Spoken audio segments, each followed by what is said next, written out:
Hello, can you hear me? How do I come in?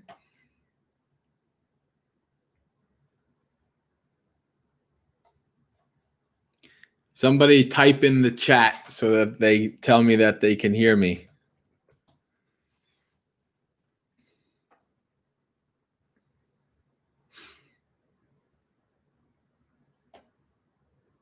Hello, very good.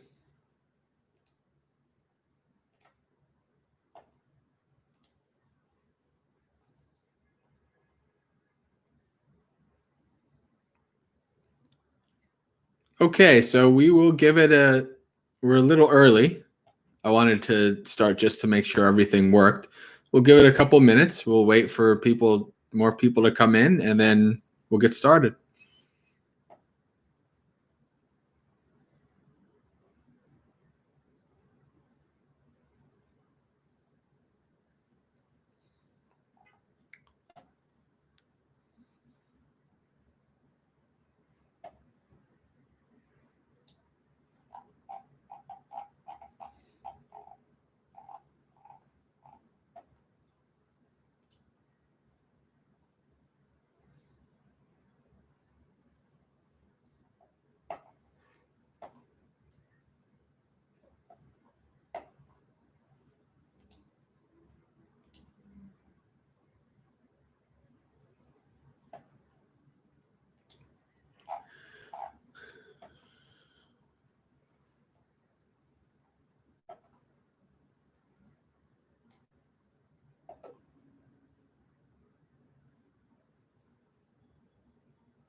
All right, I think we're good.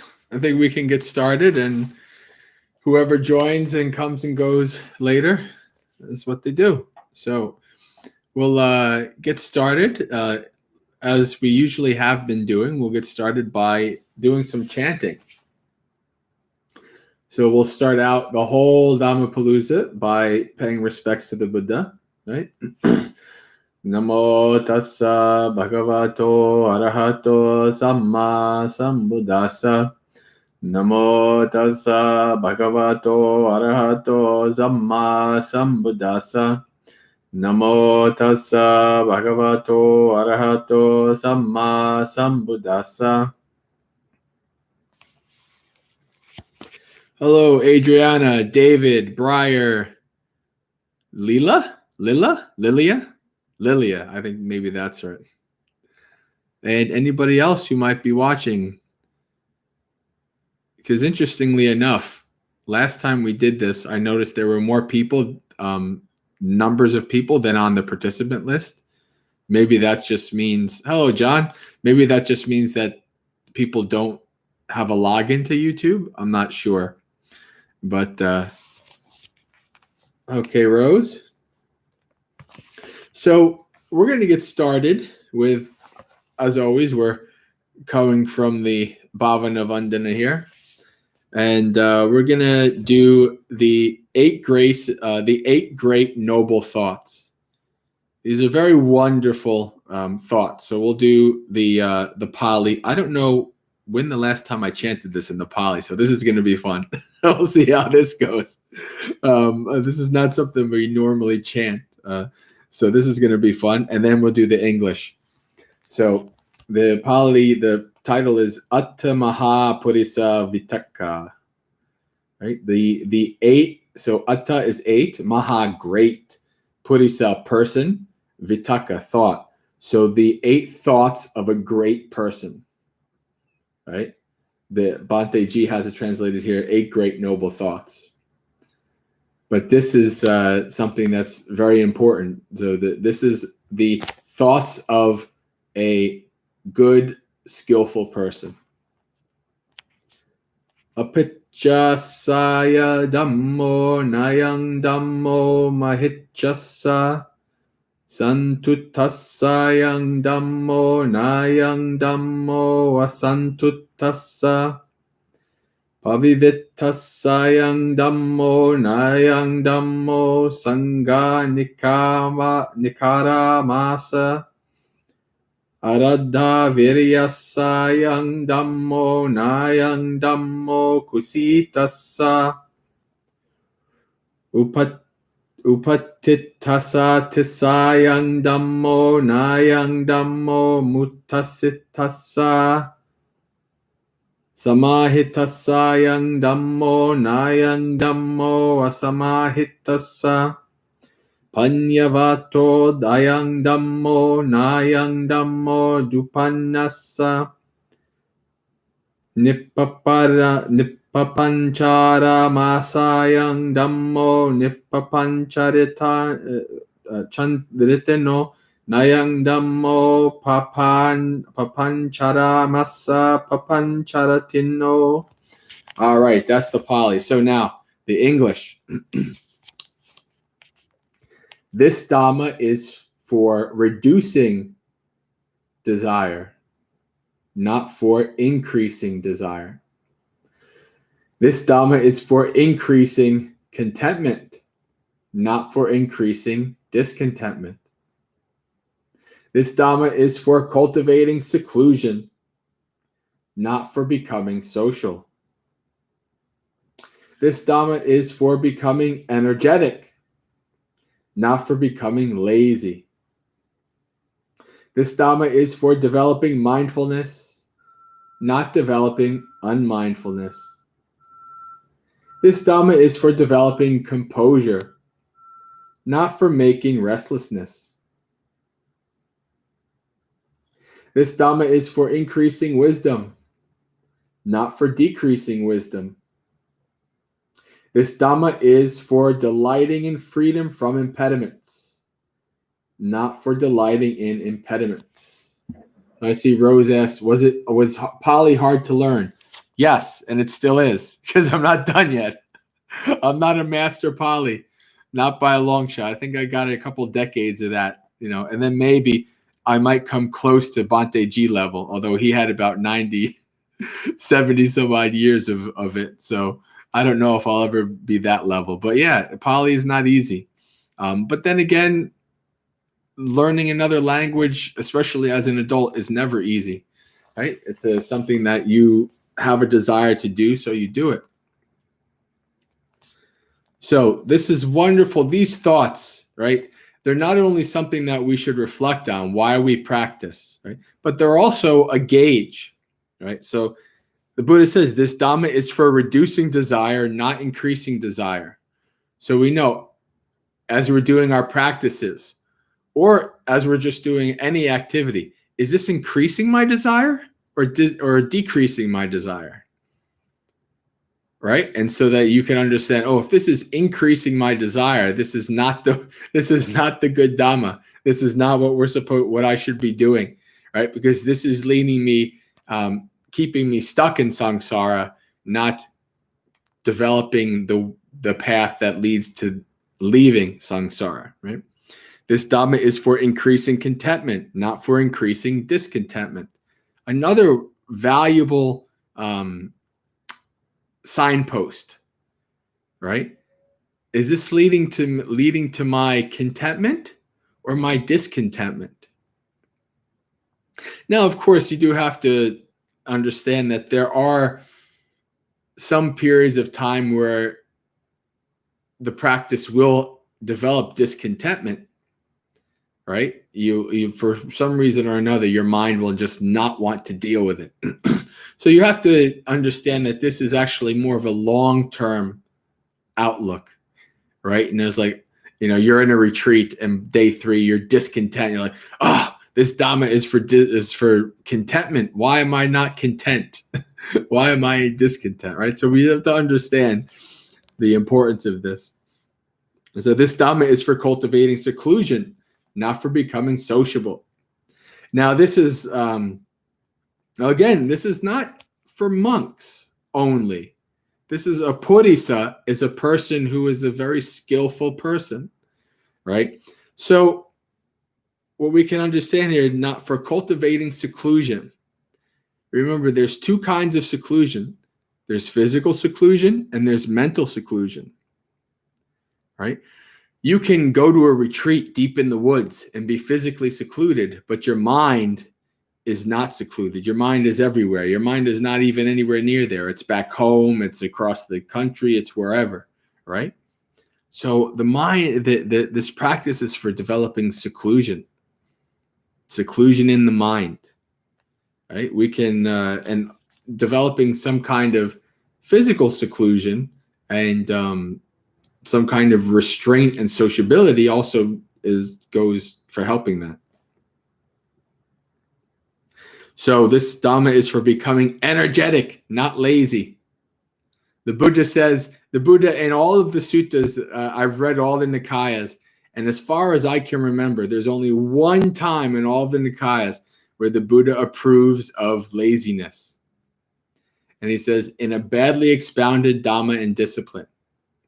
This means that if, you have a teacher and they're teaching you, they say, go out and kill beings, go out and sleep with other people's spouses, go out and steal and lie, right? And go out and take all kinds of intoxicants, right? The Buddha says, in that Dhamma and discipline, then you can be lazy. So any kind of, if any teacher is teaching unskillful behavior, be very lazy in that unskillful behavior. But never, ever be lazy. Always be energetic with skillful behavior. That's the Buddha's. The Buddha's Dhamma is being energetic in the development of skillful behavior. Dhamma is for developing mindfulness, not unmindfulness. Right? The Buddha encourages us to live with sati and sampajanya, right? Sati, mindfulness.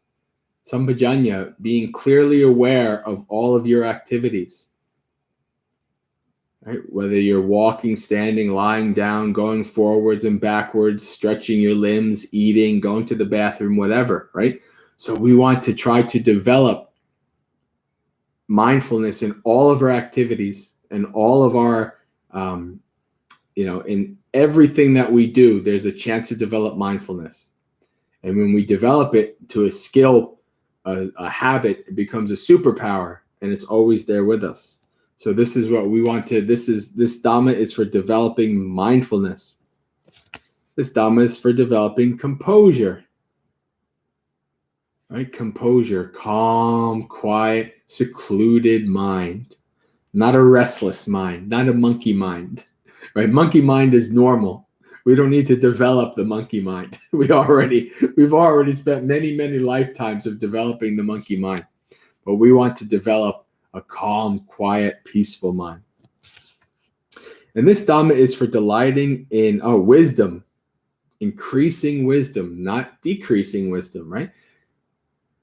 Is this Dhamma increasing my wisdom as I am practicing, right? Is this increasing my wisdom or decreasing? And then for delighting in freedom from impediments, not for delighting in impediments. The more you practice, right? If you practice for a long time and you start to get glimpses of a calm, peaceful mind, you start to understand what the benefits of the practice. You delight in freedom. Right? You get to the point where even like, I don't know if I believe in this rebirth thing, but man, I don't want to do it again just in case. I like freedom.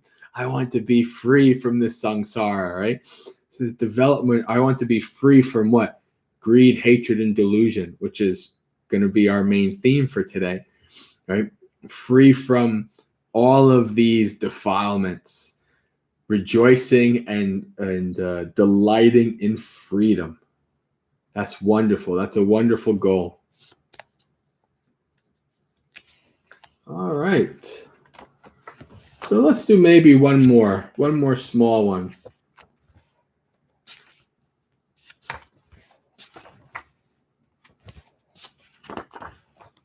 Hello, Brandon. We're going to do one of the best little suttas for developing energy, but for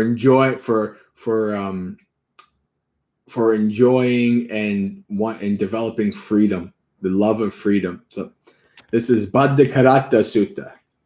Now I'm going to do the Pali. I'm not going to say the name of the English yet, because most of you might not know the Pali, but as soon as I start to chant the English, a good chunk of you will probably have heard this before.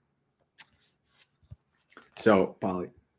Atitang navagameya napatikante anagatang yadatitang pahinang tang apatang cha anagatang patyupannang chayo dhammang tatta tatta vipassati asanghirang asankupang tang viddam anubruhaye ajjeva kichang atapang ko janya maranang suve nahi no sangarang tena mahasene namachuna evang viharing ataping ahorating atanditang tangve baddhakaratoti santo achikante muni. Hello, Ethan and Risa and Brandon. I think I said hello already. Adriana. All right. Welcome, everybody. So now the English to this is a single excellent night. Do you know this one? This is one of the best ones. This is one of the most poetic, wonderful, straightforward Dhamma in all of the verses of the Nikaya. So, let not a person revive the past, or on the future build their hopes. For the past has been left behind, and the future has not yet been reached. Right off the bat, we see really clear. Don't revive the past, and don't build all your hopes on the future. Don't be totally wrapped up in the past and the future. Why? Because the past is gone. The past is shadows and dust. And the future is shifting and uncertain. It hasn't been reached yet. Right? There's a wonderful sutta where the Buddha is, a Brahmin, I think, comes up to him and he's asking him these questions, and he goes to the Brahmin, let be the past, let be the future. I shall teach you Dhamma. Right? So that is where the Dhamma is. The Dhamma is not in the past, not in the present, not in the future, but with your mind and body right now. That is satipatthana. That's mindfulness. That's sampajanya. That is where the Dhamma is. That is where the practice is, right? So this is what the Buddha is saying. Instead, with insight, let them see each presently arisen state. Let them know that and be sure of it, invincibly, unshakably. Today the effort must be made. Tomorrow death may come, who knows? No bargain with mortality can keep him and his hordes at bay. So for those of you, if you want to, there's actually a couple of these suttas in the Majjhima Nikaya towards the back. So like the last 20, 30 suttas, you'll see single, excellent, nice discourse a couple times. There's a couple of them. But one who dwells thus ardently, relentlessly, by day, by night, it is he the peaceful sage has said, who has had a single excellent night. So this is a wonderfully encouraging and energy, energy developing and zeal developing sutta, right? Don't get stuck too much in the past and the future, right? Let the person know each arisen state here and now. Right? This is wonderfully wonderful and powerful. So, as we are, I think that's good for the chanting for now. As we are going through these things, does anybody have, open it up for topics for discussion, questions, anything you'd like to have clarified regarding Buddhism, meditation, your practice, monks. Let's have a little interlude, see if anybody has anything they'd like to discuss. Hi, Jessica. Welcome. As most of you know who've done these things with me before, I do like to make it an interactive thing, right? I don't like it to be, I've never liked the whole thing like I'm just as the monk. I'm going to stand up there and yap on for an hour and then you just listen and that's it, right? For one, it's not as fun for either of us. And two, after a while you get bored. Like they say, like the average person can only really listen for 19 minutes. That's why all those TED Talks are only like 18, 19 minutes, right? So having some good interaction is important. So this is those of you who can be in the chat. If you'd like to interact in that way, you're always welcome to make comments, ask questions. Even if I'm doing something, I can still look at the chat later on. It's not a distraction to me. So.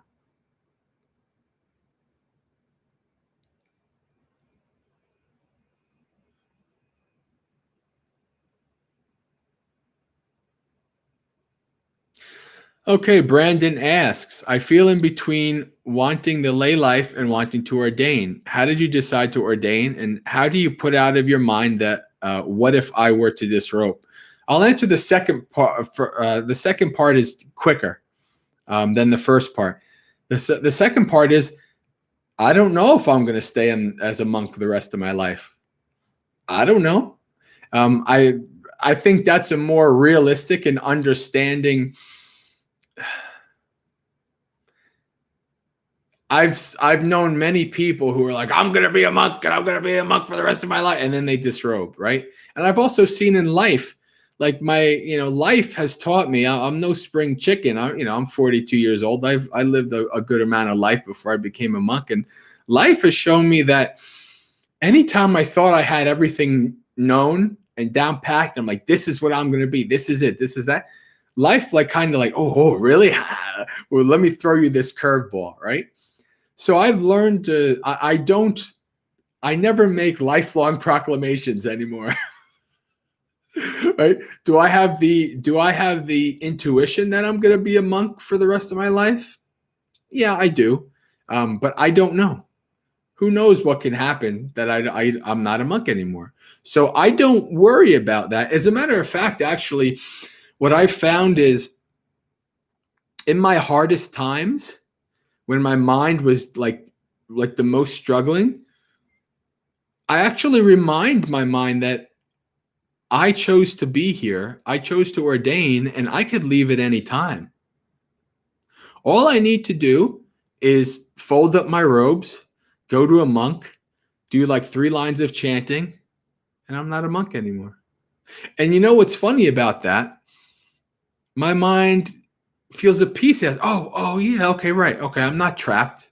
I'm doing this because I want to do this. And if I really absolutely want to leave, then I can leave at any time. Oh, Gleam Tech. So that's how I put out of my mind, what if I were to disrobe? And the other thing is, like, there's a lot of, I've met some monks, especially like in some of the traditional countries, like Sri Lanka, where it's really kind of seen as a bad thing to disrobe. And you just kind of know that they're just kind of, they don't want to be a monk anymore, but they're afraid to disrobe, and they don't even know what they would do once they leave the robes. And so they just kind of exist. They just kind of hang out, get fed and get praised, and, maybe, watch TV, go on Facebook or whatever. And that's it. Like they just don't want to be there. Right. And so that's that's definitely not the way to be. Right. Because you're not doing anybody a favor. Right. So being able to disrobe is much more, is a much better, and that's how it is in the suttas. That in the Vinaya, there was no life. The Buddha allowed there was one person who they disrobed and re-robed 7 times. they became a monk, and they're like, oh, maybe I'll become a layperson, a monk, layperson, monk, layperson. And then at the 7th time, the Buddha says, this is the final time. From here on in, I make a rule. You can only become a monk 7 times in one lifetime. That's it.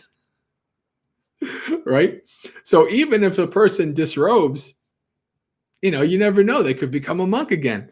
Right? Bhante Pamuto, who some of you may know from Abhay Giri or Empty Cloud or whatever, right? He had to disrobe because of all kinds of health reasons and things like that. And then he became a monk again. Right? So now he can only disrobe and re-robe 6 more times in one life. I still got me too, right? Because I'm a monk now. So if I disrobed, only 6 more times. Right? So this is how it is. In terms of people kind of having this, I think ordination is something that anybody who becomes a serious practitioner starts to contemplate, starts to kind of fiddle with in their mind. And what I would say is I think that for the overwhelming majority of those people, it is just that. It's just like kind of contemplating. It's just kind of like thinking about a what if.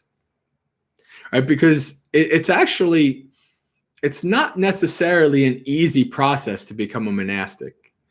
Technically it is. Like I always joke, you could, go to get a plane to Thailand, and, by the time you get off the plane and by the time it's nighttime, you can be a monk. And that is, there's actually, I used to joke that, and like a year ago, I found a video on YouTube where the person did exactly that. By the end of the day, of their first day in Thailand, they were a monastic. It was pretty funny. But so, you could do that. It's very easy and simple to become a monk, but, to want to live it as a monastic and to do it for a long period of time, and to be prepared to have all of your expectations of what monasticism is be destroyed. That's not an easy thing, right? And this is why, I at Bhavana, I ordained within, there was a person who ordained 3-4 months before me. There's a person who ordained like 2 years after me, and they're both disrobed. Right? So it's actually, anybody who's survived long. I've only been a monk for 5 years, 4 years as a bhikkhu, 5 years as in robes. So I'm pretty new in terms of being in robes. But anybody who, like, you talk to anybody who's been a monastic like 10, 15, 20 years, they know at least 5 or 6 people who were in robes and who aren't anymore. Right? So it's a kind of what I would say is that let your let your practice be your guide. Your practice should lead you towards the desire to being a monastic, being stronger than anything else. Right? That's what happened with me. You know, when I started meditating, I wasn't expecting I was going to be a Buddhist. And when I became a Buddhist, I wasn't expecting that I was going to be a monk. It's just that's the practice led me towards that. And so what I would suggest, if you do really feel like it is a serious thing and not just really kind of just, flipping it around in your mind, then the best thing to do is to start asking advice from as many monastics as you can ask, and start going to places and seeing how monks live and trying to spend more and more time there. That's the best thing you can do. So you practice and do these things, and then you'll know. You'll know if this is kind of just like almost like an escapist, kind of like a fantasy thing, or maybe this is actually something I really want to do. And, take your time with it. It can take a long time for that to happen. So, all right. So let's see, we got 8:30. I think maybe we can do a sutta reading. How about that? We took a nice break. We'll go to the suttas. So I was thinking about, normally I don't like to come to a thing with a specific topic, because I like to see how it kind of unfolds on its own, right? I've never come to a Dhammapalooza yet with a specific topic, but this time I figured maybe I would, right? Shake it up a little bit, right? So I actually wanted to talk about something that's extremely important.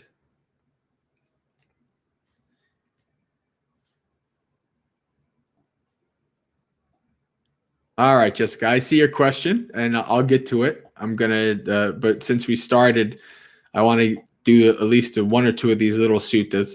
I have a couple little suttas, nothing major, but all regarding the same topic.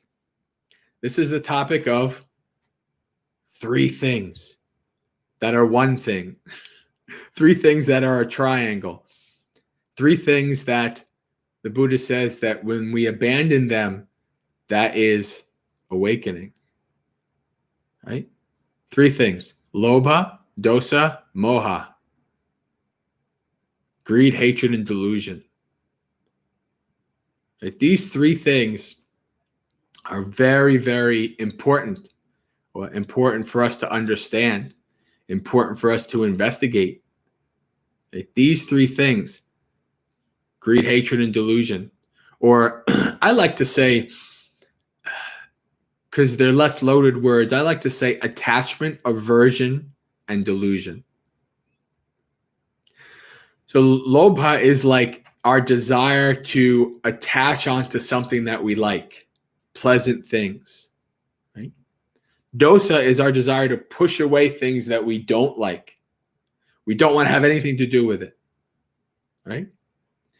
And moha is our delusional understanding, our delusional view of our existence, right? All 3 of these stem from avidya, which is ignorance, right? All 3 of these stem from our ignorance.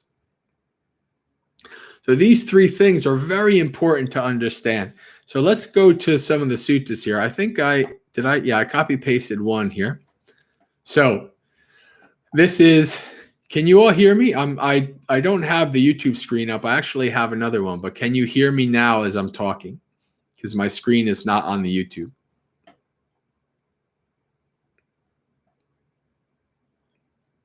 All right, very good.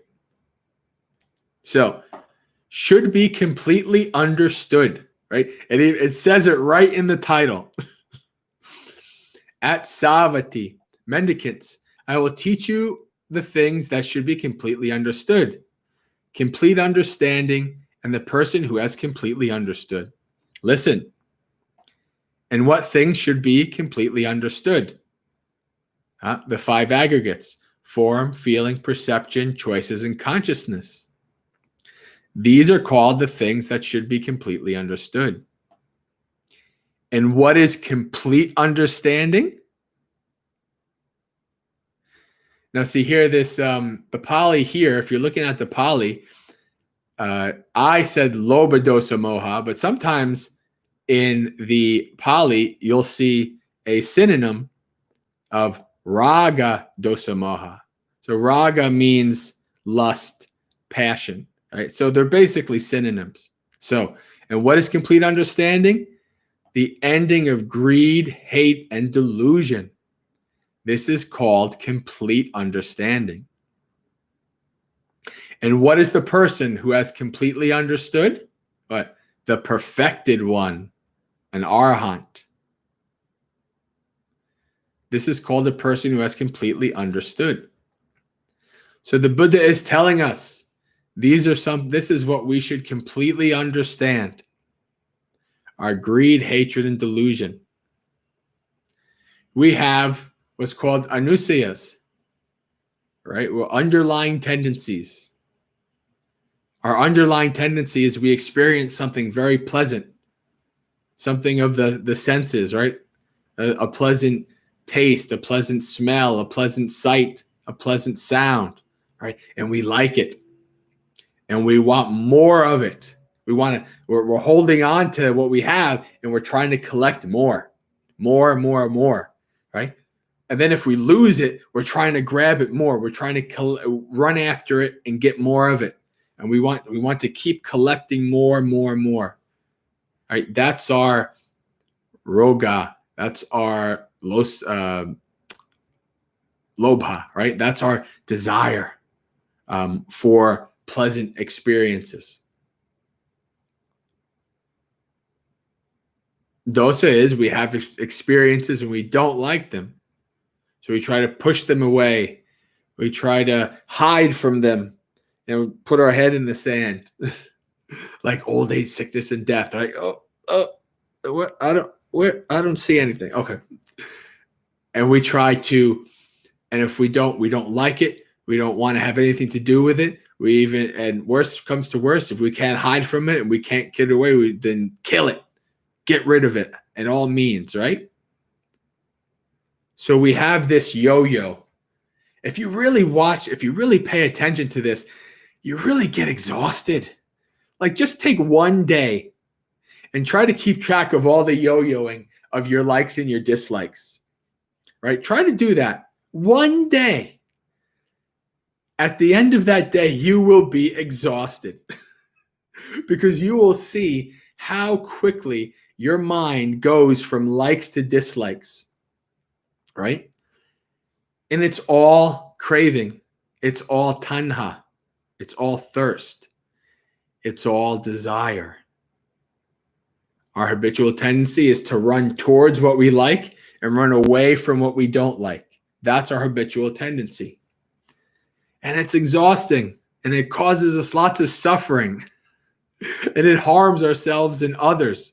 It's so exhausting. Oh, why am I doing this? Right? So this is why the Buddha wants us to completely understand this.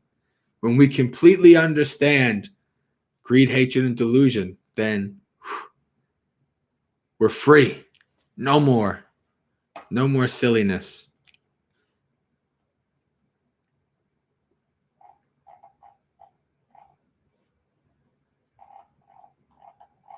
Now, there's an interesting sutta. I'm not going to post it because it's not the full sutta. Actually, I'll post it real quick, just anybody who wants to. But this is a fascinating sutta about Lobha dosa moha. And it scrolls down to about the last third. The Buddha says here, I'm going to read both translations. But with the Pali here, I have Bhante Sudato's translation, which I don't prefer. I don't think it really puts I don't really think it says it with the punch that the other translation has. But this says, greed, hatred, and delusions are makers of limits. The other translation is makers of measurement, right? And so the measurement in the Dhamma is like creating, right? Is conceiving, is building up, right? So that's what greed, hatred, and delusion does. Builds up, conceives, creates, papancha, perpetuates. Right? So greed, hatred, and delusion are makers of measurement. Here, this is makers of limits. So it says the Pali word here is pamanaka, which is measuring by the size of. Right? A mendicant who has entered the defilements has given these up, cut them off at the root, made them like a palm stump, and obliterated them. They are unable to arise in the future. This is very important that we have this greed, hatred, and delusion. It's through our greed for pleasant things that we do very unskillful things. All right? It's through our aversion towards unpleasant things that we do very unskillful things. And understanding this, knowing this is why just doing that one day, I really implore you, just for the one day, try to do as much as you can, as often as you can. Notice when your mind is liking and disliking. Notice when you have an experience, a smell, a taste, whatever, and your mind gets wrapped up in it. Or your mind gets averse to it, repulsed by it. Repulse, push away, right? Notice that. Really notice that. Take that as your object for the day.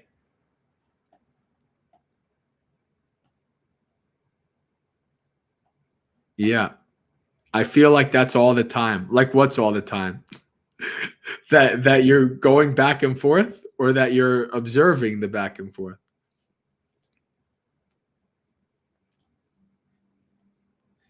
Makers of measurement. It's very important. Here's another one, a funny one. I like this one. Just for the 2 paragraphs, but this is it. So this is a Brahmin comes to the Buddha and asks him, some people call you an abolitionist. Some people call you an annihilationist. Some people call you XY. And there's 2 that are very specific that I wanted to bring up. One is annihilationist, right? So the annihilationists, the Ajivikas, right? The annihilationists were the, what would you call them? The materialists, right? The scientific materialists of the time.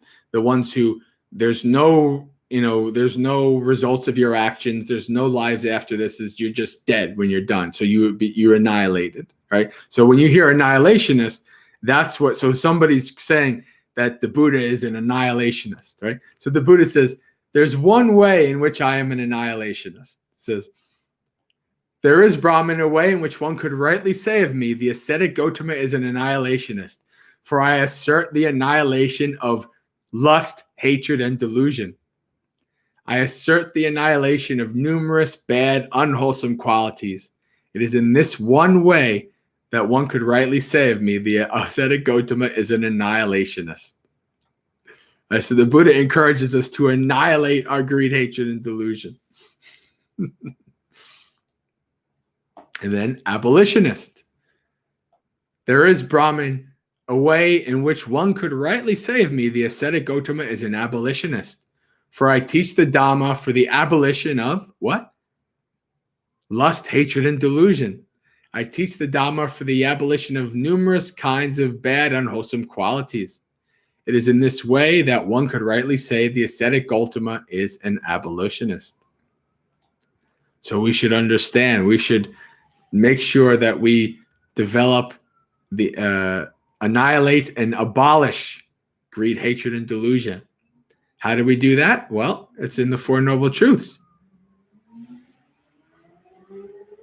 Oh, was it? Oh, sorry, Ethan. I actually kind of deleted it. So let me get it back if I can here.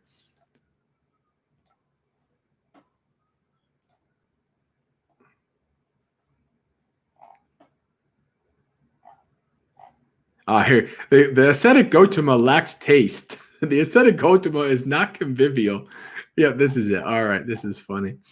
It's called, it's from the Anguttara Nikayas, 811 Vairanga. Here we go. Let's see. There it is. Okay, so my copy and paste didn't work.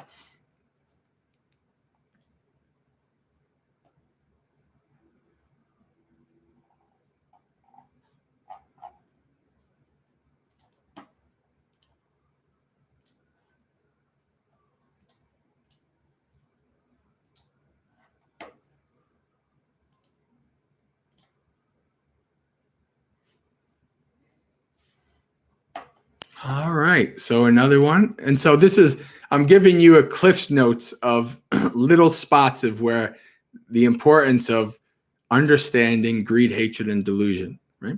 So the next one is sources. This is important, right? Mendicants, there are these three sources that give rise to karma, to kamma. What three? Greed, hatred, and delusion are sources that give rise to kamma. Very important, right? Any deed that emerges from greed, hatred, or delusion, born, sourced, and originated from greed, hatred, and delusion, is unskillful, blameworthy, results in suffering, and leads to the creation of more kamma, not their cessation.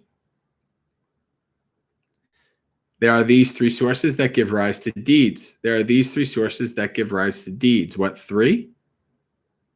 Contentment, love, and understanding are sources that give rise to deeds. So let me see here obviously love is metta. All right. Yeah. Okay. Any deed that emerges from contentment, love, and understanding, born, source, and originated from contentment, love, and understanding, is skillful, blameless, results in happiness, and leads to the cessation of more deeds, not their creation. So think about it. This is the opposite, right? So greed, hatred, and delusion. What's the opposite of greed? Contentment. What's the opposite of wanting more? Being content with what you have, right? So when you are doing unskillful, that's greed, right?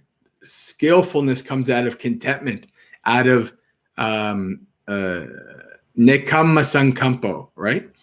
Which is the thoughts of letting go, thoughts of renunciation.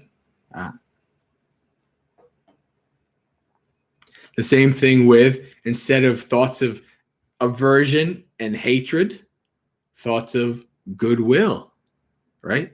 Things that come out of goodwill, out of metta, right? These are skillful. Thoughts that come out of hatred and aversion, unskillful, right?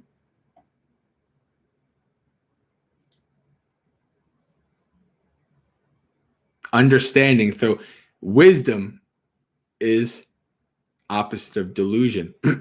Think about delusion, because people get confused between ignorance and delusion. Delusion is the way we understand the world, the way we see the world. Like, think about through like delusion-colored glasses, rose-colored glasses, right? We see the world as something. But as we develop our practice, as we develop the mind state of vipassana, right? As we see things as they are, that delusion starts to get weaker, starts to fade away, and you start to have less and less delusion. And because you have less and less delusion, you become more content. You stop trying to grab and get everything, or you stop trying to push away everything, right? You become more content and have more goodwill right? This is our delusion. You can think of it as like, you're looking at a mountain, right? And every day the mountain is just totally full with clouds. But over time, every day you wake up and there's less clouds and there's more of the mountain you can see. You're starting to see more details more clearly, understanding what the mountain is more than you ever could before. You are seeing with less delusion. So you're understanding. And because you're able to see with less delusion and understand more, that understanding picks away at your ignorance until one day ignorance is gone. And then greed, hatred, and delusion, everything gone. So any delusions that may be common with Westerners that may not be obvious? Common with Westerners. I don't know. I don't really, if you're talking about that has no basis in geography, right? So like your delusion might kind of manifest itself in the world in different ways depending on where you're born and things like that. But at its source, it's all delusion. At its source, no matter where you're born, no matter how you're born, the delusion is delusion. Same thing with greed and hatred. That's in fact our common bond. Everybody's stuck in samsara. We all have greed, hatred, and delusion. Right? This is why it's funny. Like people will say, like, I hate governments, or I hate corporations. I hate media people, or I hate marketing people. Right? Those are all groups of what? People with greed, hatred, and delusion. So what you're hating is what's in you. You have greed, hatred, and delusion. Every other person, every other being has greed, hatred, and delusion. And together, a bunch of people that come together to create greed, hatred, and delusion create a bunch of greed, hatred, and delusion. Even at monasteries, even on the Student of the Path, the Discord channel, right? There's greed, hatred, and delusion everywhere. That's the nature of samsara. That's the nature of the world. That is what it is.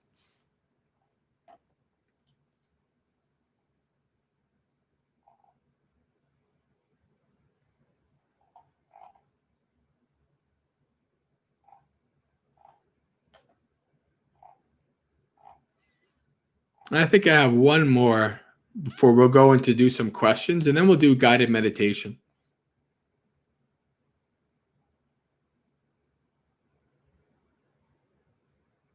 Here we go. Okay.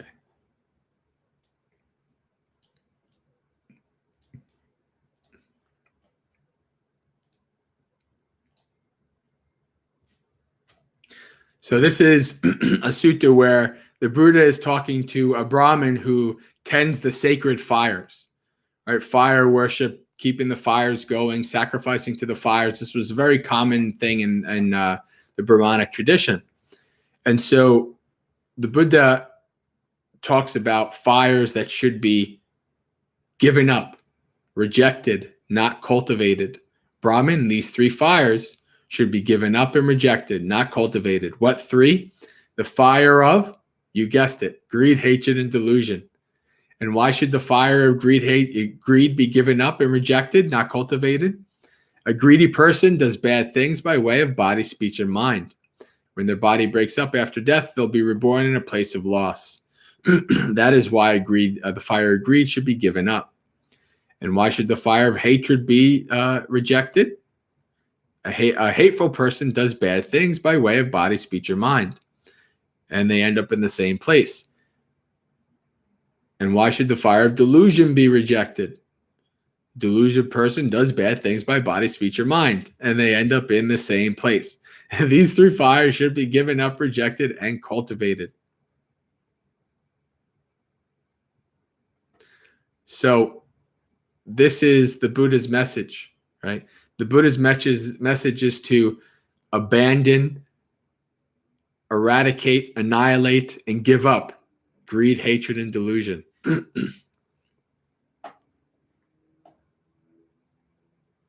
Oh, David. David says the 5 precepts are indeed an excellent basis to recognize how much greed, hatred, and delusion you experience in your daily life, and also help to have got more awareness. Yes, actually, that's important. The 5 precepts are like the initial amount of restraint, right? You're restraining yourselves. And then you start to see how your mind doesn't want to be restrained. It wants to do it wants to have fun, right? And you start to say, oh boy, I'm deluded. I have my greed, hatred, and delusion.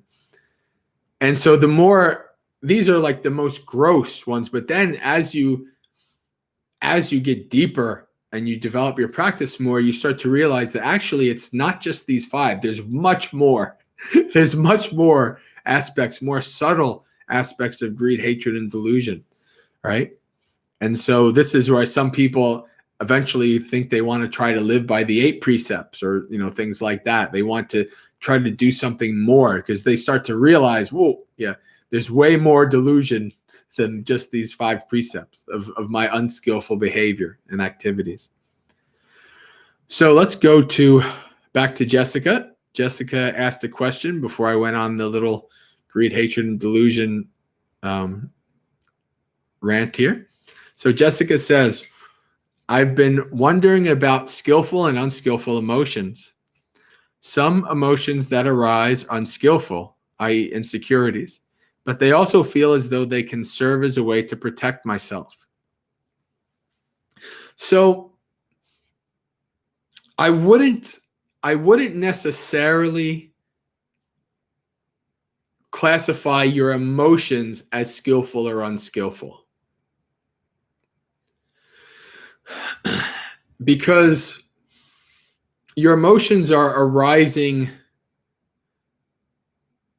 in many ways without your prior consent, without your prior knowledge. Like they're not, thoughts and emotions and things arise, right?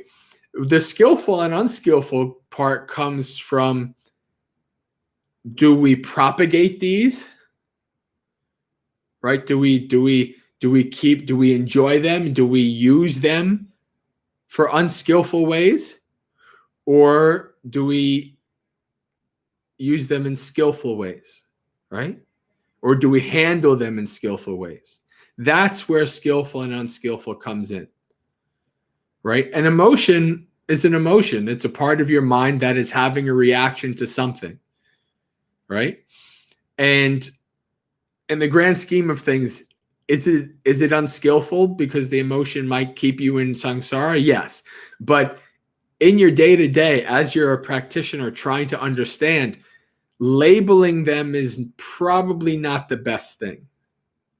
Now, if you wanted to, you could label it as in terms of like in Dvaita Vitakka Sutta, the 2 kinds of thought, Majjhima Nikaya number 19, where the Buddha separates his thought into thoughts that lead to my suffering and the suffering of others, or thoughts that lead to my benefit and the benefit of others, right?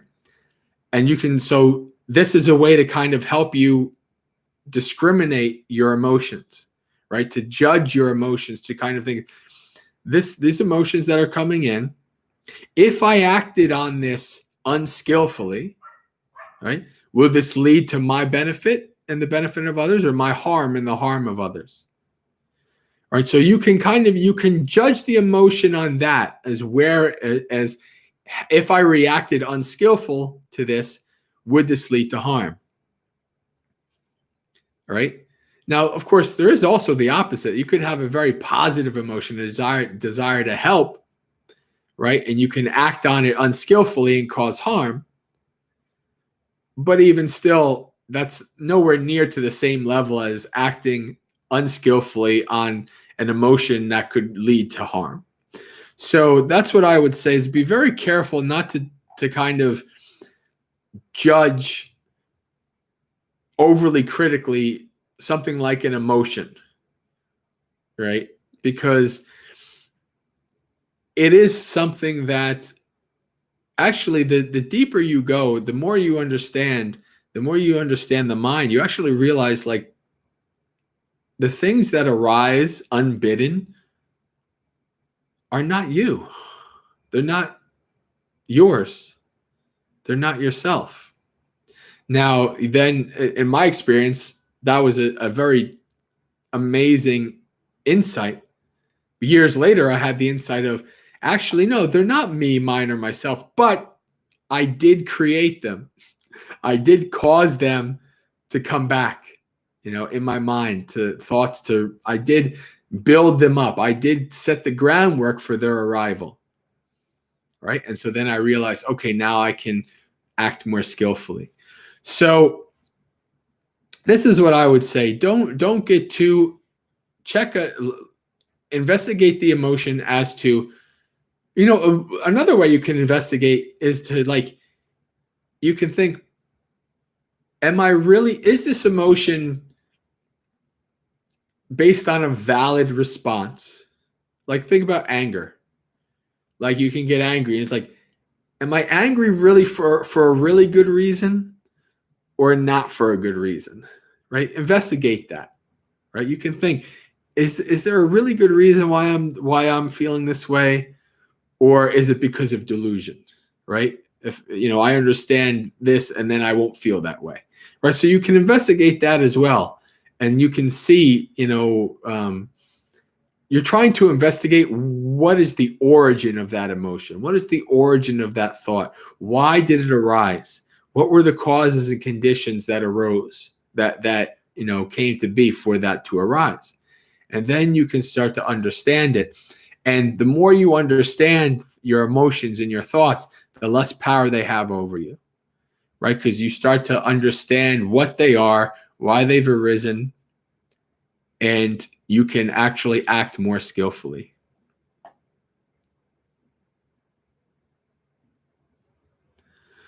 So John Sadhu, how I hope to free myself from these hindrances.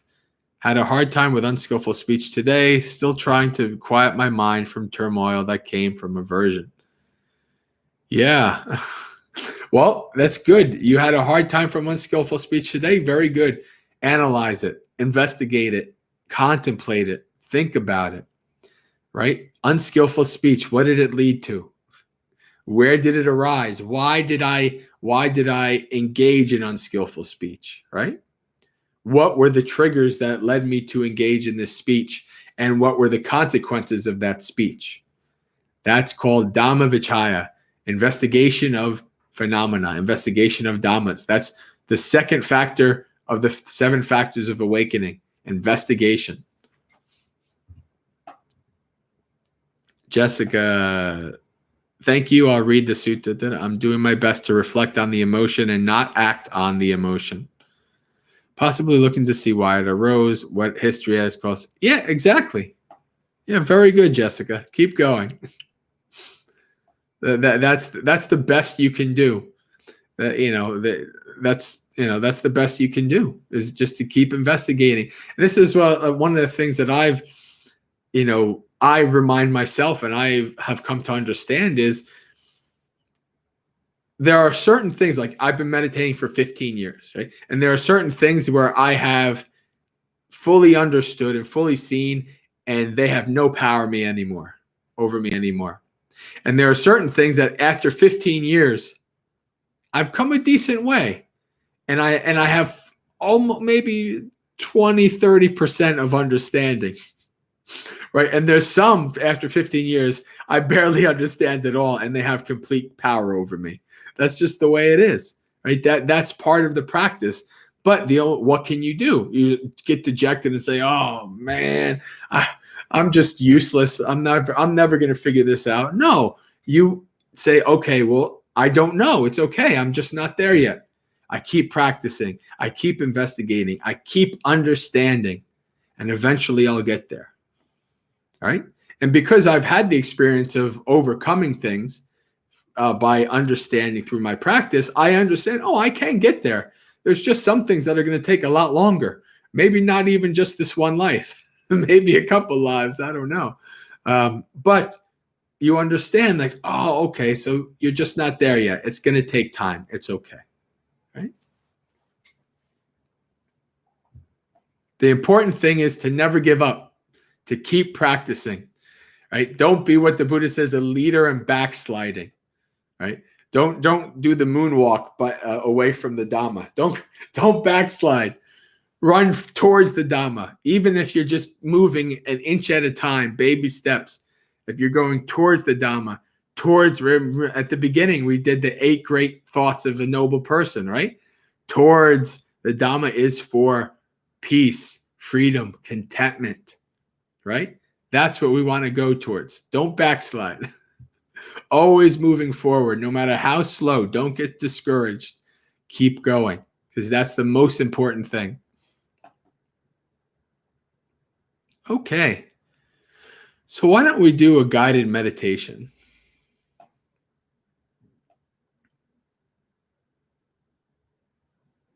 So let's set ourselves in whatever comfortable position and stable position that we can do.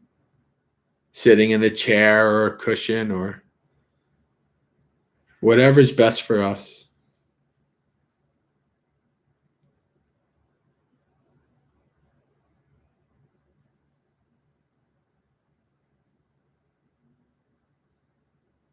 Take some time to scan through your body, bringing your awareness to the tips of your toes.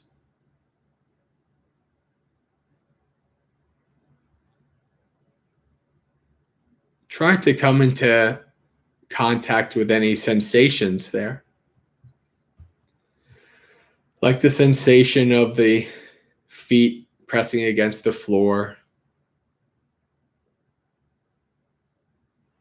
Bring your awareness to those sensations.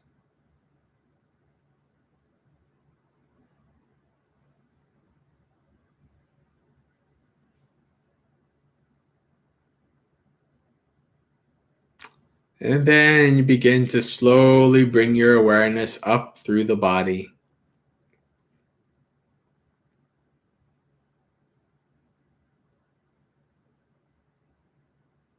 It's very good to do this practice at the beginning of a sitting meditation for 2 reasons. The first is that setting your body up in a stable and comfortable position allows you to sit for longer periods of time with less pain and problems. The second is that taking some time to bring your awareness to your body is a very good intermediate practice between being fully engrossed in the world, in the external, and trying to jump directly into the internal subtleties of the breath. So take some time to scan up through your body. And after you pass each body part, check in with whatever sensations that arise there. And check the balance of your posture.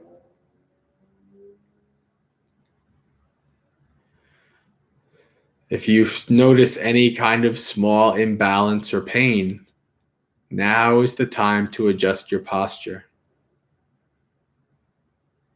Because something small now becomes much larger later on.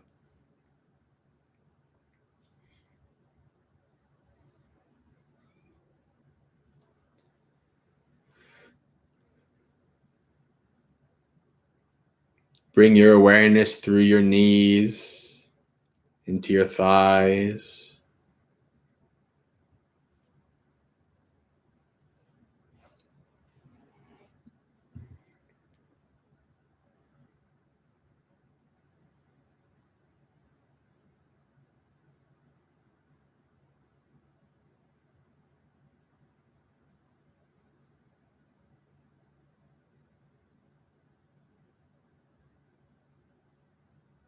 up through your thighs to your hips and buttocks.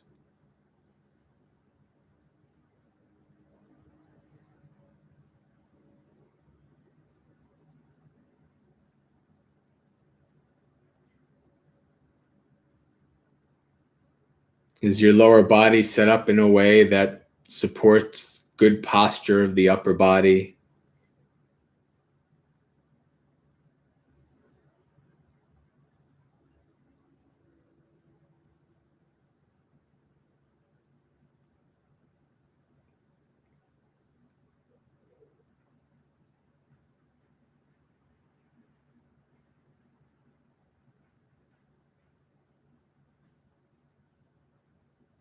Bring your awareness into the upper body,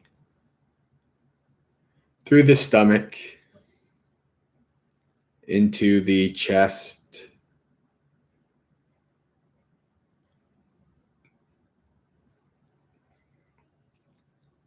check the balance of your upper body, that you're not leaning too far back or slouching forward. We want to try to develop a posture where our spine is in its natural curvature, in its neutral position.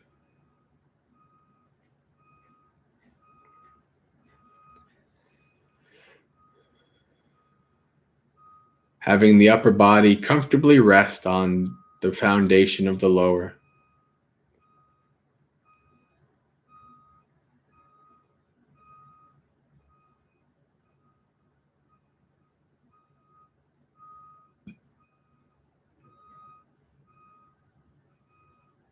Bring your awareness to your shoulders. Check and make sure that they're hanging loosely and not tight and scrunched.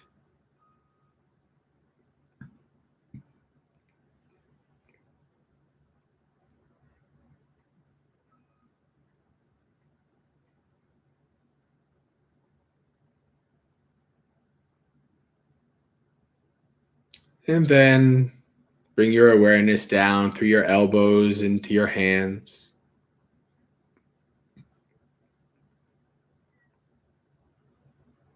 Check to see that the elbows and hands are in a comfortable and stable position that supports the posture.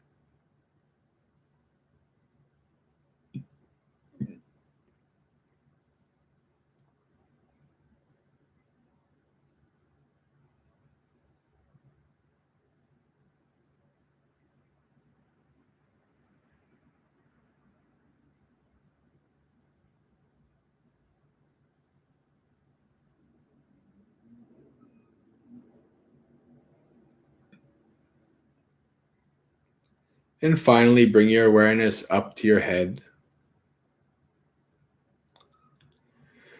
Check to see that the head is balanced comfortably on the upper body, not leaning too far forward or backwards, with the chin parallel to the floor.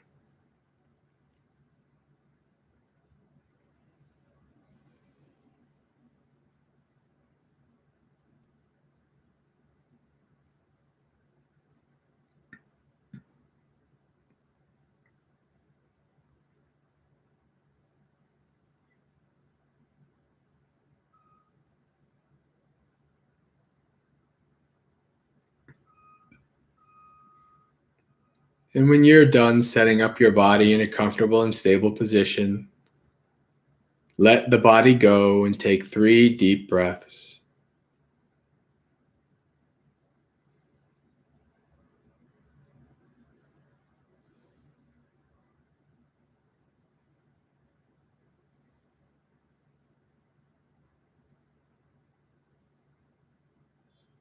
And then let the breath go.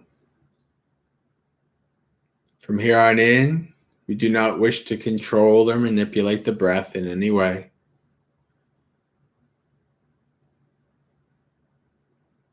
This body has been breathing from the second you were born and will continue to do so until the moment you die. It doesn't need you to do its job. Your job now is to just simply investigate, observe, and be with the breath. Watch as the body breathes in and breathes out.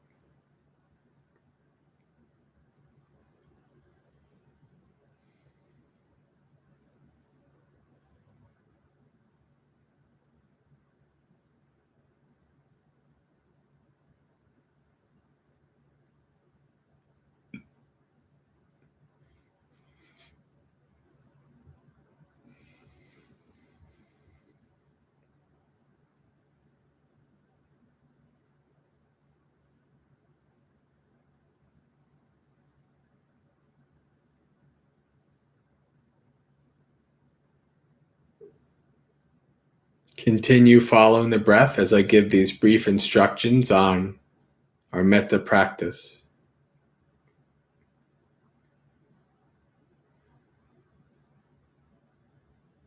Metta practice can use words and or visuals. But the words and visuals are simply a means to an end.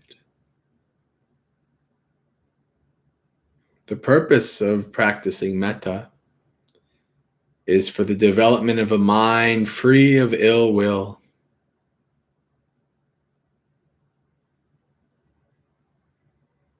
A mind filled with warm-hearted feelings of friendship for all beings.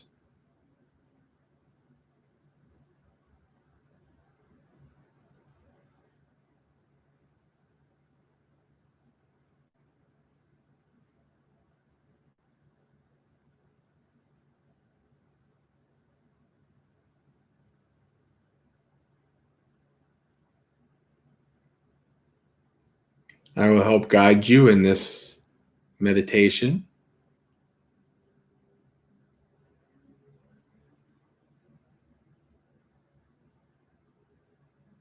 Repeat these words.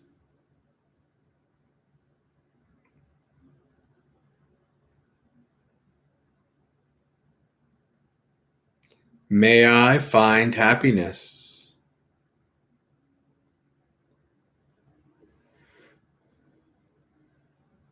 May I find peace.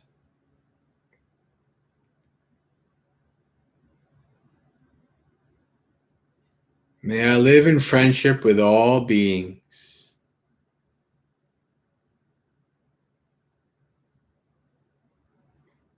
May I find release from suffering.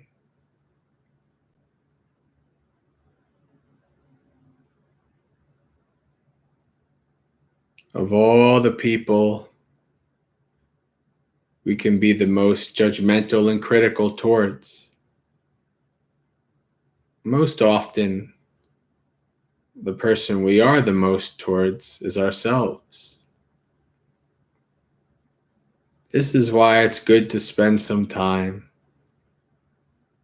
developing metta for ourselves.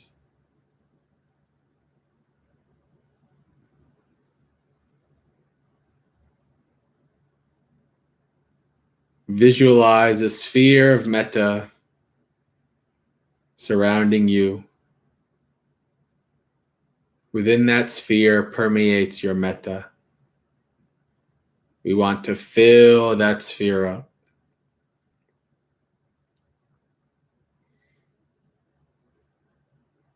Repeat.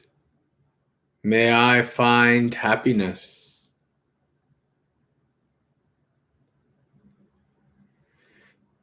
May I find peace. May I live in friendship with all beings.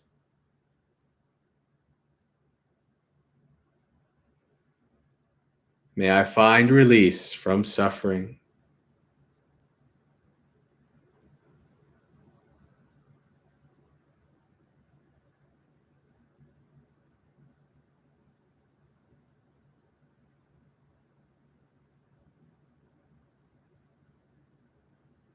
Ajahn Chah once said, There's no suffering like the suffering of a Dhamma practitioner.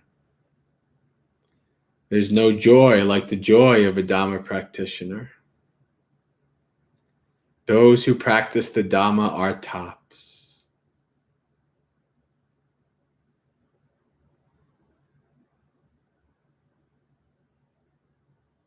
So as we practice, it's good to have metta and compassion, karuna, for ourselves.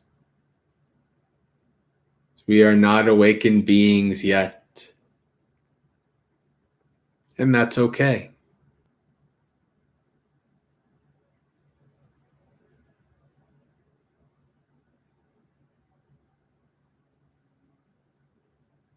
Continue to fill that sphere of metta. Repeat. May I find happiness. May I find peace. May I live in friendship with all beings.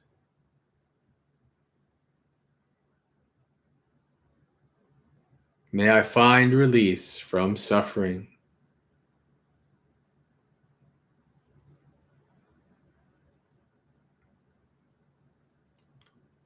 Friends, when we say these words, we don't want them to be like a mantra, saying them over and over again, fast and losing their meaning.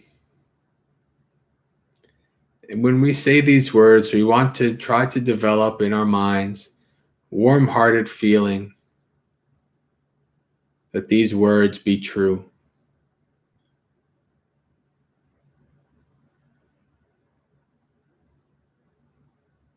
Like we want to wish our best friend these thoughts of metta.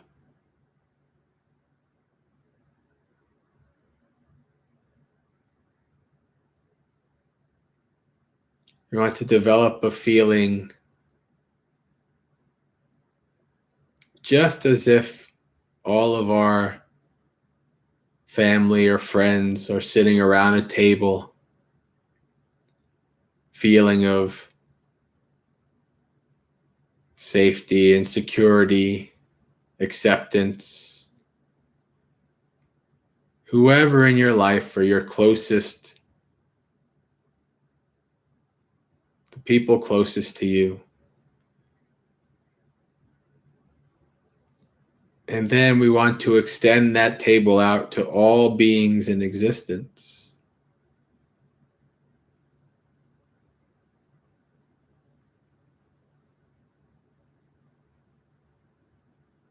So let's begin to spread our sphere to encompass all the entirety of whatever building you're in.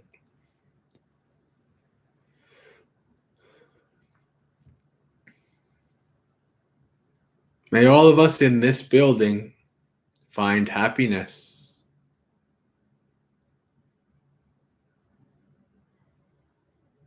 May all of us find peace. May all of us live in friendship with each other.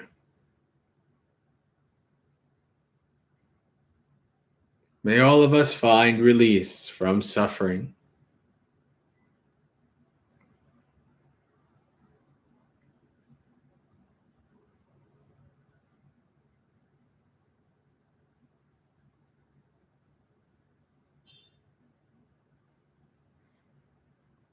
We say all of us because you are always included in all the beings.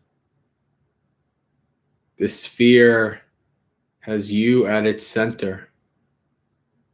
No matter how large it gets, you are part of all the beings in that sphere. Spread your sphere out to encompass the entirety of whatever town or village that you're in.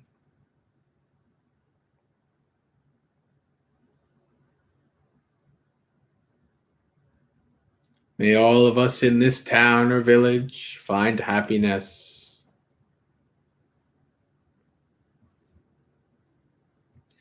May all of us find peace.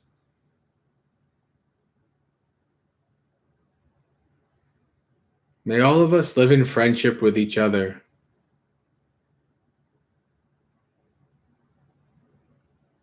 May all of us find release from suffering.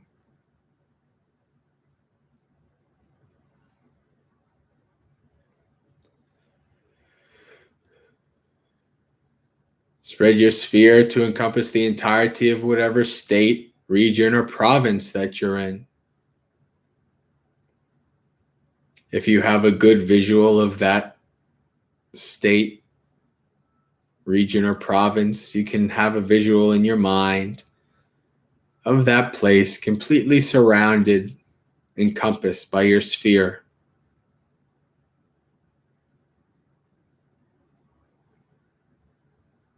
May all of us in this state find happiness. May all of us find peace.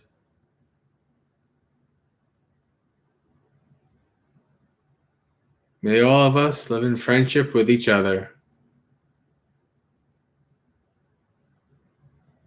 May all of us find release from suffering.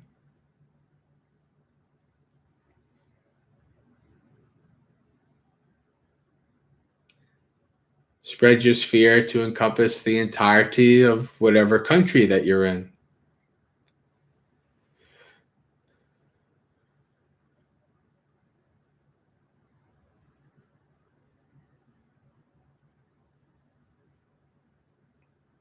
May all of us in this country find happiness. May all of us find peace.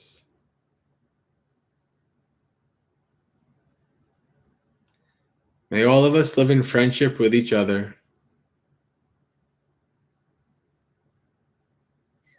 May all of us find release from suffering.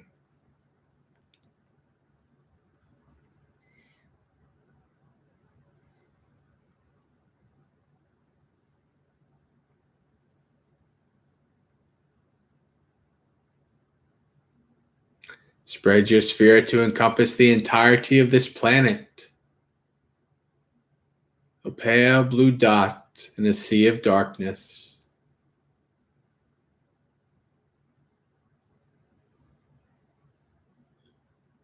May all of us on this planet find happiness.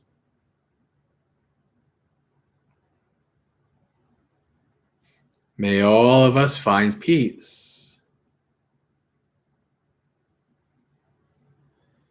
May all of us live in friendship with each other.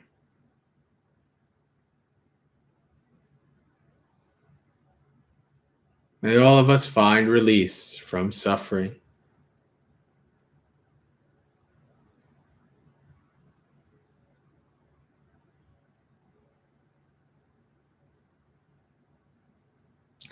Friends, when we practice giving our metta, our limitless goodwill to all beings,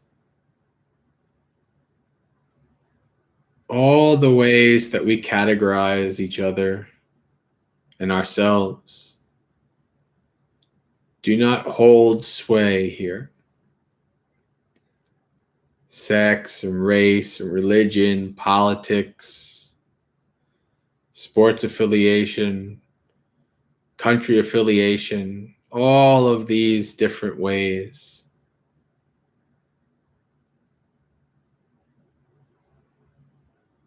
Metta is limitless. It breaks through all barriers. We do not wish to leave even the smallest amount of ill will in our minds, in the deepest, darkest corner of them. Let our minds be limitless with metta.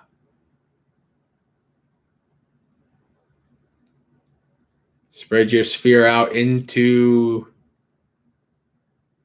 the Milky Way galaxy. Billions of planets, stars, May all of us in this Milky Way find happiness. May all of us find peace. May all of us live in friendship with each other. May all of us find release from suffering.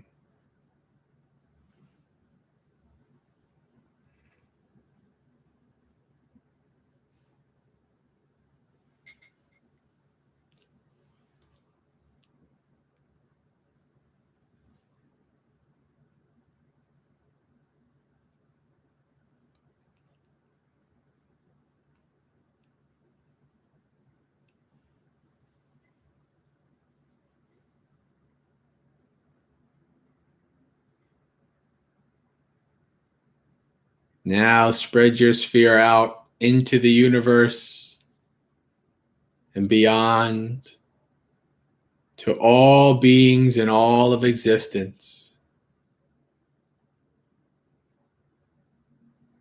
Anywhere. May all of us, all beings in existence, large and small, subtle, gross, visible or invisible, near or far, may all of us find happiness.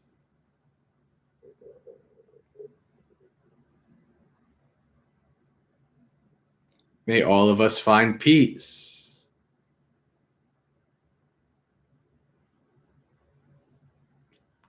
May all of us live in friendship with each other. May all of us find release from suffering.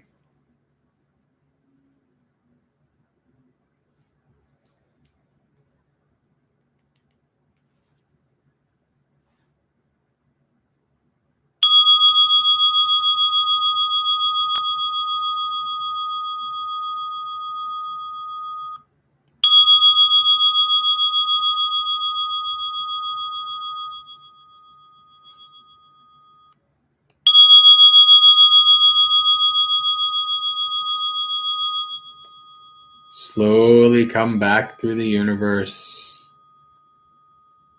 to our bodies in whatever room that you're in. Bring our awareness back and slowly open our eyes. I think we lost a few people to the universe. We lost a bunch of people. They disappeared. Maybe I put them to sleep. Let's see here. I see we have some questions. And if you're wondering what the bell was, it was my phone because I don't have a bell here. So I got to use the phone for a bell. All right. So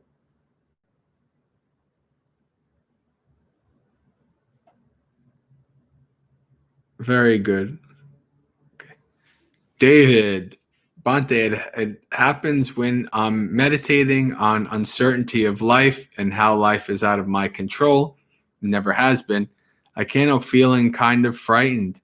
How could I deal with that? David, have you listened to my talk on uncertainty?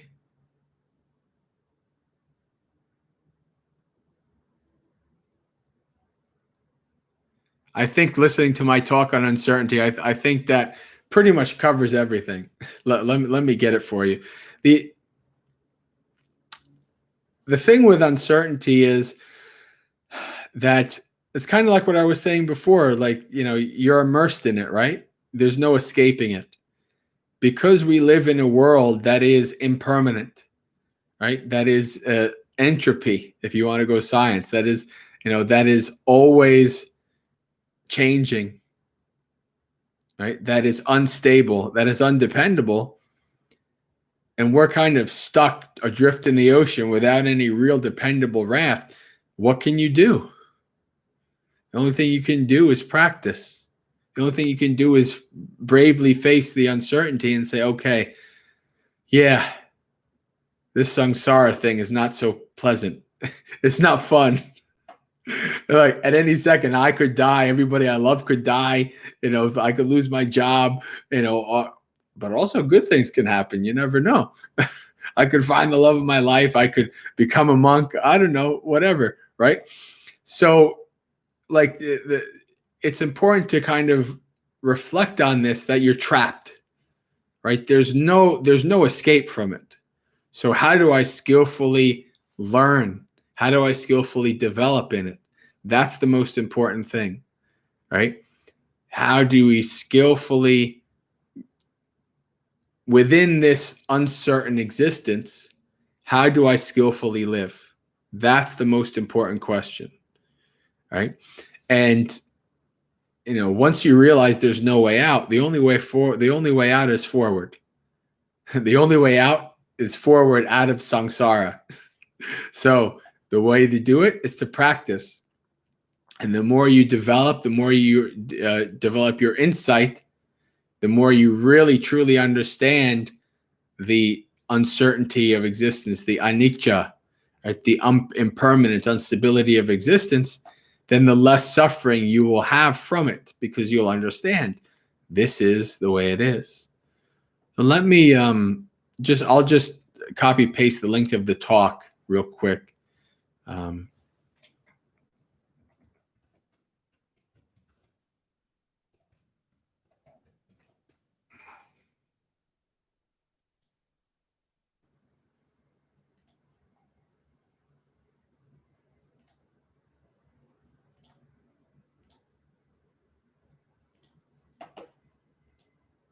All right. So this was at the beginning of COVID. So there's some, COVID stuff. I talk about that kind of stuff. But this is actually it's become one of my favorite Dhamma talks of the last 3 years. I've given about 4 or 5 talks on uncertainty. I just did one yesterday, actually, for the Indonesian community that I'm here being supported by. My talk was living with uncertainty, and it's not that different than this talk. Every time I give it, something new comes to my mind and I add it. But that's the basic talk. That's the most important thing. So we have about 25 more minutes. Now, this is a time we can have any discussion, any more questions, anything that you'd like to have clarified.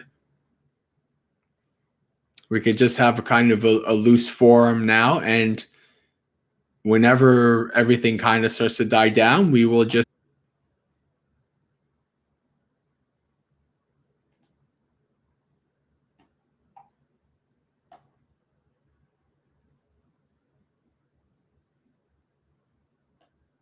Not a very chatty bunch in the chat today. I think that's because a lot of the Discord community is not on. Doesn't seem. Only a few of you. So if the Discord crew is on, they like to chat. They'll talk, but that's okay. All is uncertain, and most of the time, there's no use in trying to force something that's not there, right?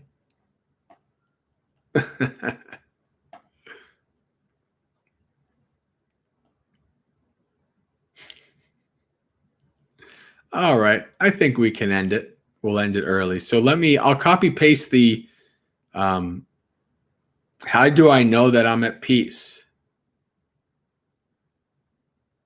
No worries. No, nobody needs to talk. Nobody needs to we got to get questions. If it's done, it's done. It's okay. But okay, now people actually have started to talk. See, sometimes got to watch out for what you ask for. Sometimes you might get it. See, how do I know that I'm at peace? Lilia asks.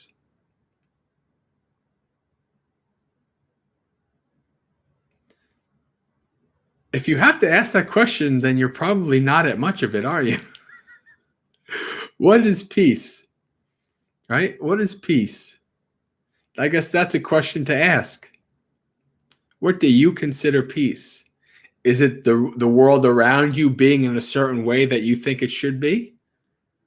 Or is your mind being content and joyful and happy and quiet and tranquil no matter what's going on outside? Is that peace? It's a good question. It's a question to ask yourself. How do I know that I'm at peace? Investigate that. And you'll know. Sometimes you are more peaceful than others. But the deeper you go into your practice, you reach a certain level of peace, right? So in the beginning, it's kind of like this, right? Up and down. And then the more you practice, it's like this. And then it just starts to go like this, right? And then eventually it's just, right? So this is, peace. You investigate that and you see, and you understand what is peaceful and what is not. For me personally, when I have a mind, when the mind is full of anger, it's so heavy, so horrible. You're not at peace. You're like a captive, right? Of this being, this beast that's inside you. That's not peace, right? But when that subsides, then peace, right? When you're very lustful over a person or a piece of cake or whatever, right? That's not peace. That's actually agitation. When that's away, when that's not there, peace is so much nicer, right? Not craving for things is so much nicer than chasing after and trying to get all kinds of things, right? So investigate peace. Jen's crazy day at work today. Well, I hope you have a very good night's sleep, and so that you can be prepared for whatever tomorrow brings you, Jens. Who knows?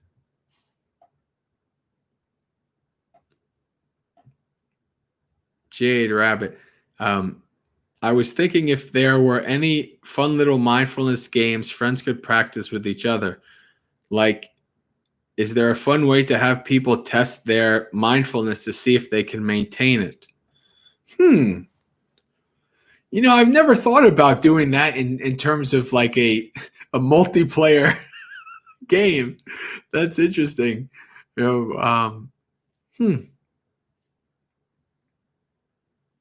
a good question, actually. Mindfulness game. Well, one of the problems is it's kind of hard to know if somebody's really being mindful because it's a quality of mind. There are some indications, like physical bodily indications, that a person is being mindful. But sometimes it's not always reliable.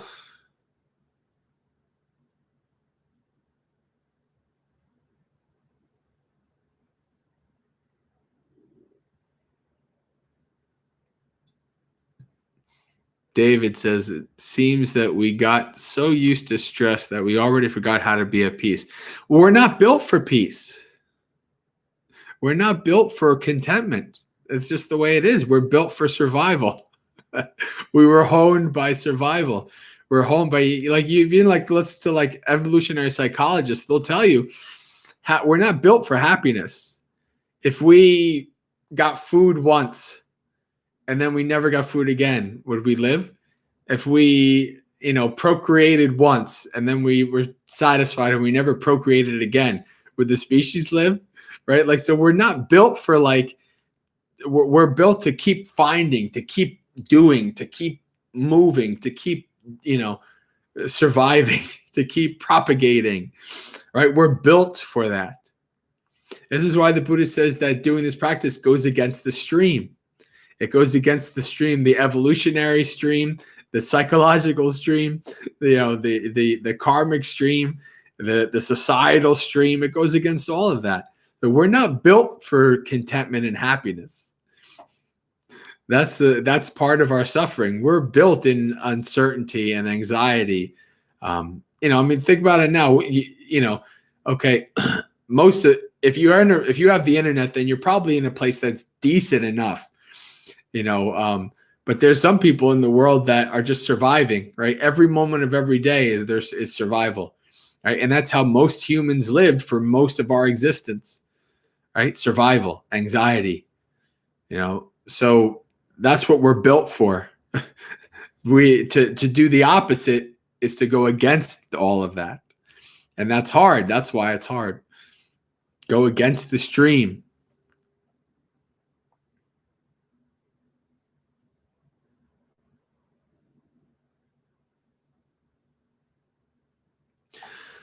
Perhaps mindfulness games would be a form of think fast game.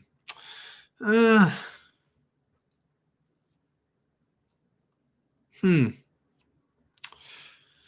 don't know. Even thinking fast, it's not really necessarily a quality of mindfulness. This is actually something really fascinating. I think, Jane, I'm going to have to think about this, because this would be something pretty funny, pretty neat to do if something came up. I'm going to think about this. Remind me in a future stream or something, and say, have you thought about that? Have you come up with anything? Because that's actually quite fascinating. In many ways, I'm the worst person to do this, because most of my practice has been alone. I've in lay life, I was the only Buddhist I knew in my daily life. I was the only person I meditated with, so it's like, it's really interesting. I don't know, but it's something to think about.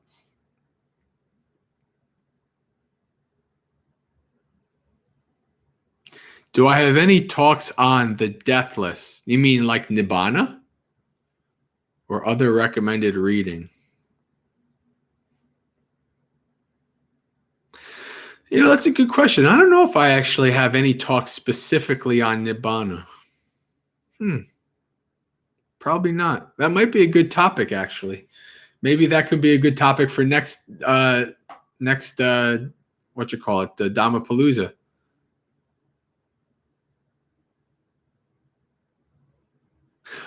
Yeah. That's from the Dhammapada. That's what every time I do like a retreat or a talk on mindfulness, I actually start with that. I say something to the effect of Socrates said, "An unexamined life is not worth living." The Buddha said something very similar. The Buddha said, mindfulness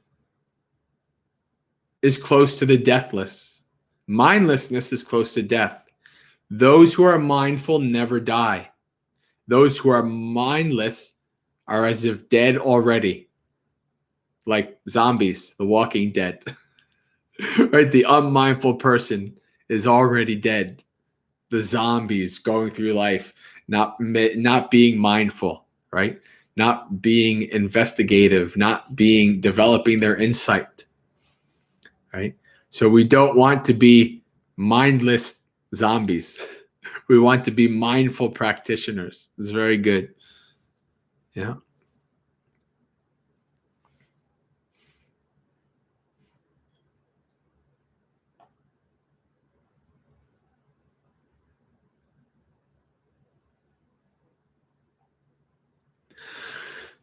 I don't know much about the Tibetan Book of the Dead. I owned it years ago. But what I would say is that is the question, did the Buddha teach all that, or did the Buddha say all that? Because some of the things in there might be pretty close to what the Buddha actually taught. I would say that the early texts are probably closer to what the Buddha taught, although we don't really, if you go to like Sri Lanka, right, they will say like the Nikayas are the word of the Buddha. I don't know if I could say that, and science doesn't know if it could say that, right? The scholarship, but it's as close as we're going to get. So what I would say that the Buddha taught, or the Buddha said, the Tibetan Buddha, Book of the Dead, no. But he also might not have said many of the things that are in the early texts, right? We don't know. There's not much. It's not really my place to kind of say that. It's a different tradition, different thing. I tend not to kind of critique things from other traditions.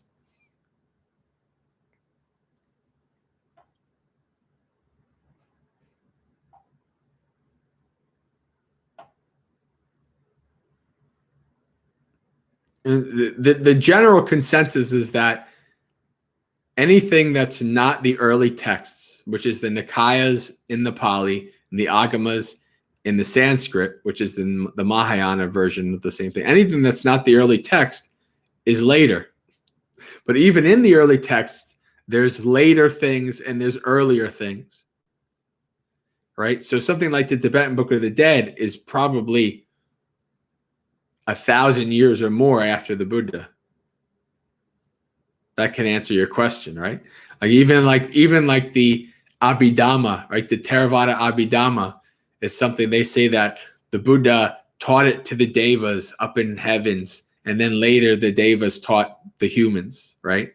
Or something to that effect. And that's kind of like the scheme that many of the later Buddhist texts have. Like the Buddha thought, the people, they're not ready for this. I'm going to teach these people, and then later, then the teachings will arise.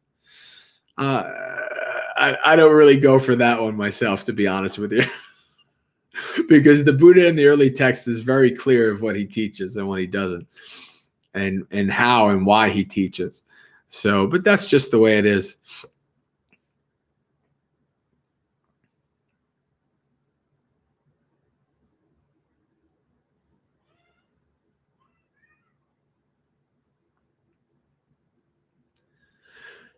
I thought that the book is interesting and focus on actual dying process and how to do it skillfully. Tibetans are just compassionate necromancers. Compassionate necromancer. Actually, that kind of being somebody who is big into like role-playing games and stuff like that. Compassionate necromancer actually sounds kind of attractive. Like that. That's pretty cool. I like that.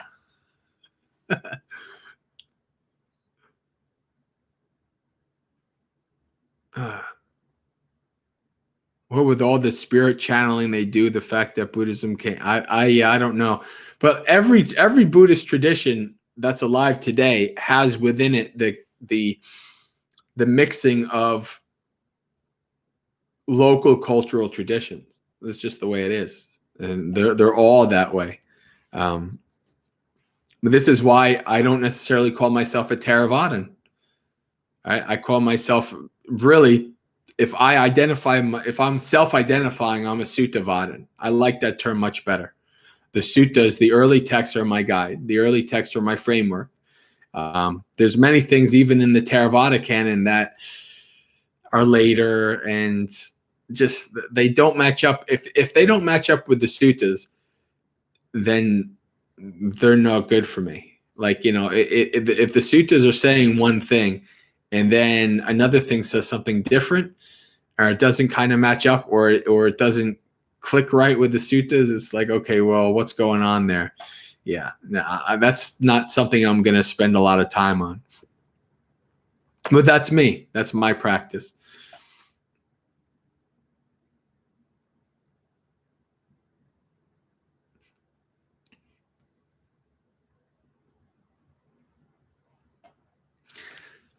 I would say, Jen, so basically everything that actually came from him is in the Pali Canon. I wouldn't go that far. What I would say is anything that has the best chance of being the closest to what the Buddha actually said is in not the Pali Canon, just the early texts.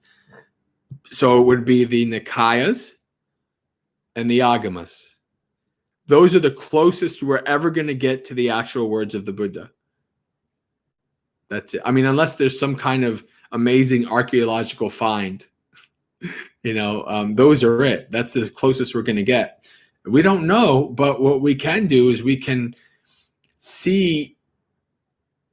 put the teachings to the test, and we can see, reading like if you've read all, like, say, I think I read about the Nikayas, the 4 books of the Nikayas, plus the old parts of the 5th are about 5,000 pages, and I've read pretty much all of them. I'm on my second read through of them actually now, and you see a very internally consistent teaching, right? Over thousands of pages, you see consistency. And that means a lot. I mean, some teachers, some monastics have said that the early texts are the most internally consistent doctrine on the planet, and they're probably right. I mean, it's pretty amazing, considering how 5,000 pages worth of stuff can be so consistent. No, the Tripitaka is the suttas, the monastic code, the Vinaya, and the Abhidhamma. So I'm just talking about the suttas.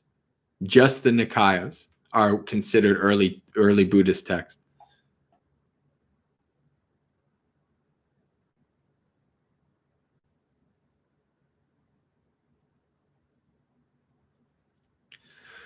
All right, friends. I think we're good. I think we can call it for the night. We're just about up to 2 hours. So let's do our sharing of merits.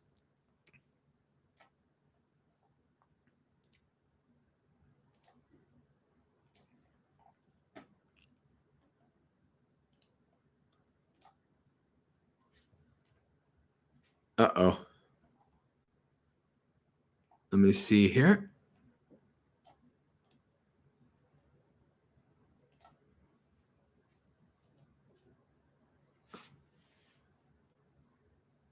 Oh boy. Well, now I remember how pain in the butt this chat is, like Twitter or something. Only allows 200 things.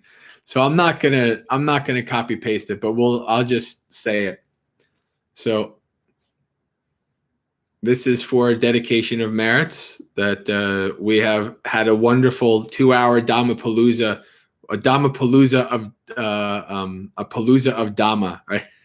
We've done we've done Dhamma talks, and we've done meditation and discussion and questions, and wonderful 2 hours of Dhamma. So we can share our merits with all beings in this wonderful thing that we've come together to on a Monday night to do.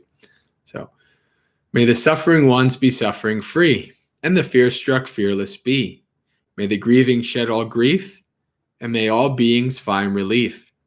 May all beings share in this merit that we've thus acquired, for the acquisition of all kinds of happiness.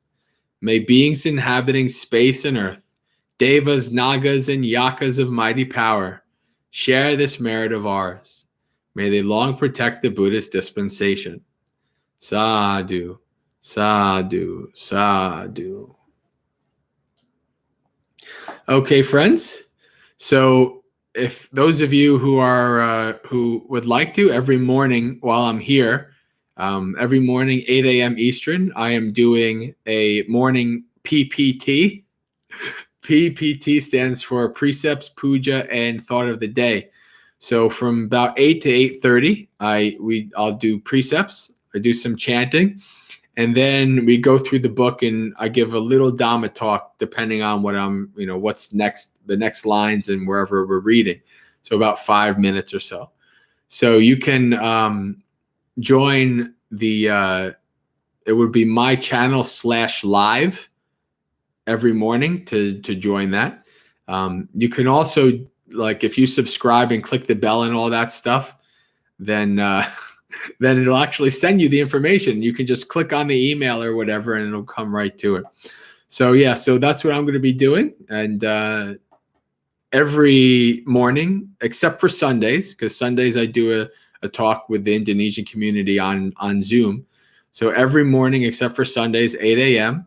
for a half hour. And then every Monday night from 8 to 10 p.m. here for Dhammapalooza. So friends, until next time, Suki Hotu, may you be happy. Practice well and be well. Ending the stream now.